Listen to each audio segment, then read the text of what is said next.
Today, let's talk about the exaltation and the humiliation of the servant of the Lord. I'm going to read to you from a very precious passage, Isaiah chapter 52, verses 13, 14, and 15, where we read this. Behold, my servant shall deal prudently. He shall be exalted and extolled and be very high.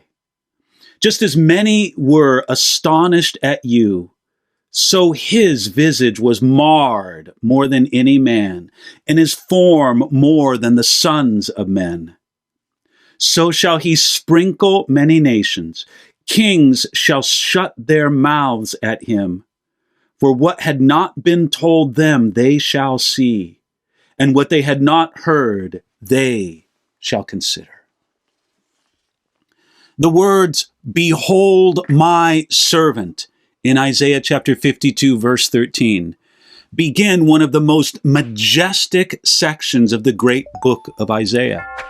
This passage, through the end of Isaiah chapter 53, has in focus the servant of the Lord. Now, this is the servant previously spoken of in Isaiah chapter 42, in Isaiah chapter 49, and in Acts chapter 8. An Ethiopian man asked a question about Isaiah chapter 52, verse 13, through Isaiah chapter 53, verse 12. And this is what the question the Ethiopian eunuch asked: of whom does the prophet say this, of himself or of some other man? That question is still asked today, and the answer is extremely important. You see, through the book of Isaiah, many have been called servants of the Lord in one way or another. Isaiah himself was called a servant of the Lord. That's in Isaiah chapter 20. Eliakim in Isaiah chapter 22. David in Isaiah chapter 37. Israel itself in Isaiah chapter 41. All of those people or groups were called the servant of the Lord. But there's no doubt that the phrase is also used as a specific title for the Messiah. And this is what is in view here. The New King James Version rightly capitalizes the word servant, because the context demonstrates that this is a clear reference to Jesus. Additionally, Matthew quotes Isaiah chapter 42 and plainly says that it's a prophecy fulfilled in Jesus. And Matthew chapter 8, the Bible takes the passage of Isaiah chapter 52, verse 13 through chapter 53, verse 12, and it says that it specifically applies to Jesus. Many people are amazed that some people, especially Jewish people, can read a chapter like this and miss Jesus. But honestly, it really isn't surprising. When we make up our minds about who Jesus is, it's easy to become blind and deaf to the plain, simple message of the Word of God. So put away your preconceived notions and any cultural Jesus that you might cling on to, and let the Word of God tell you who Jesus is. Isaiah here in this passage gives us a great start.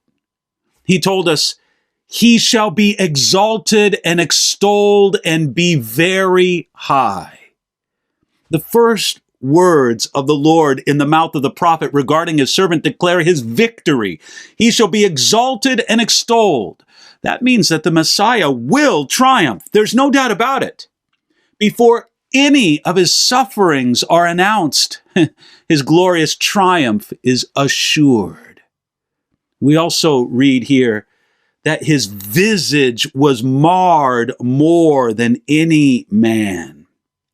This speaks of the cruel and vicious beating that Jesus endured at the hands of his enemies.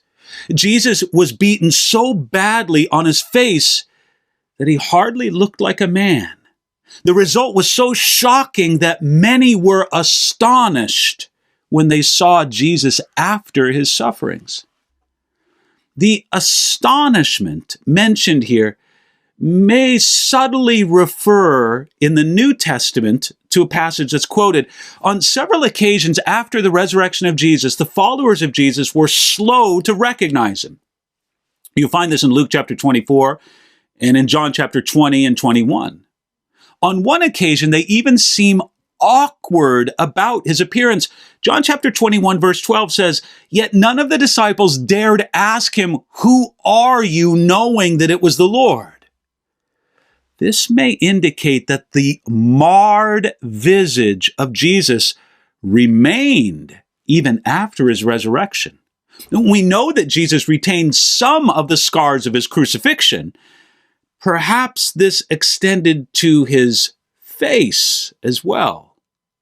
However, we should not be troubled by the thought of seeing an ugly Jesus in heaven. No, if those scars do remain, they will only increase his glory and beauty to our eyes. They will stand as badges of his matchless love. Remember that those words, "more than any man," do not literally mean that by appearance Jesus was beaten more severely than any man would ever be beaten.